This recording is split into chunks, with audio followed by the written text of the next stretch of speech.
আমি আপনাদের বন্ধু মিতালি। আমার কুকিং ল্যাবে আপনাদের স্বাগত। একটা নতুন খাবারের সঙ্গে পরিচয় করাবো। বন্ধুরা, আমি এখানে 2 চামচ কর্নফ্লাওয়ার নিয়েছি, এই যে, আর সামান্য একটু নুন নিলাম। আর আমি এর সাথে একটুখানি নুন দিচ্ছি সাথে।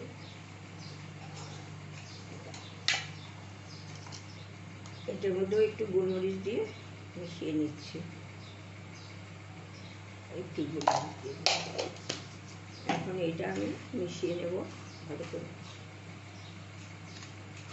আপনারা ডিমের গোলায়ও দিতে পারেন, এটা নিরামিষ করছি বলে আমি কর্নফ্লাওয়ারে দিচ্ছি, নাহলে ডিমের গোলায়ও দিতে পারেন।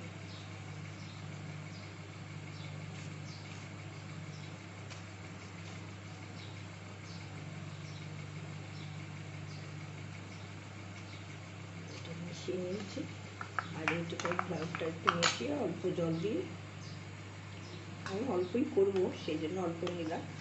আপনারা যে পরিমাণ নেবেন সেই রকম মতো কর্নফ্লাওয়ারটা নিয়ে নেবেন।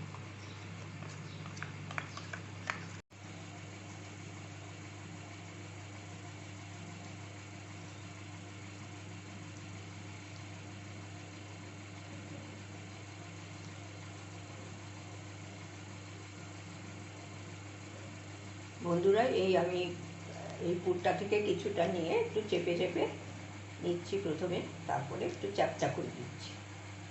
আপনারা অন্য শেপও দিতে পারেন, গোল সিলিন্ডার শেপ করতে পারেন। আমি একটু চ্যাপটা করলাম এরকমভাবে। এই যে আমি এই কটাও করে নিয়েছি। এইবার আমি এই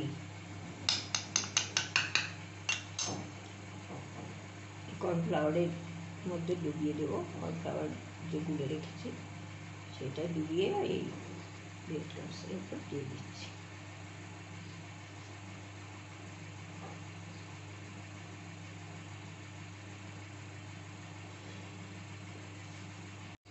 এই ব্রেড ক্রাম্বসগুলো দিয়ে দিচ্ছি।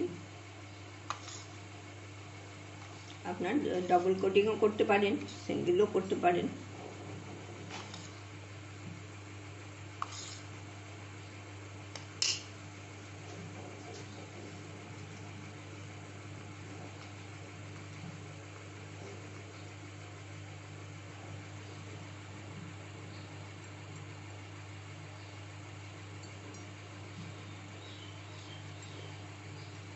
আমি একবারই করব, একবারই দিচ্ছি। এটা এইভাবে করে নিলাম, ধরে রেখে দিচ্ছি।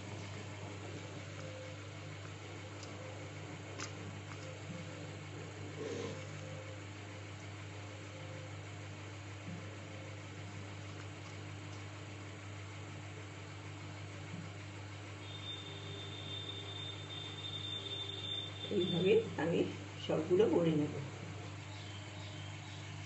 দিয়ে দিয়েছি, আমি চপটা এর মধ্যে দিয়ে দিলাম।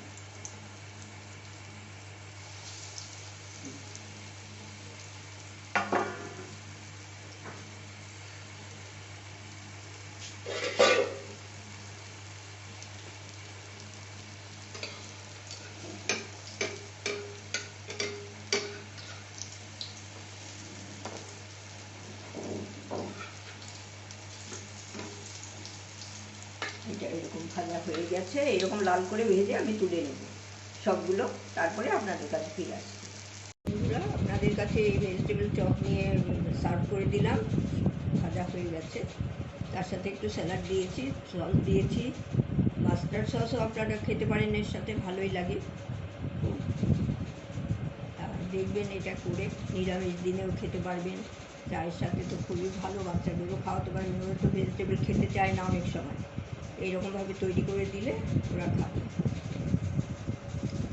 আমার ভিডিওটা দেখার জন্য আপনাদের অসংখ্য ধন্যবাদ।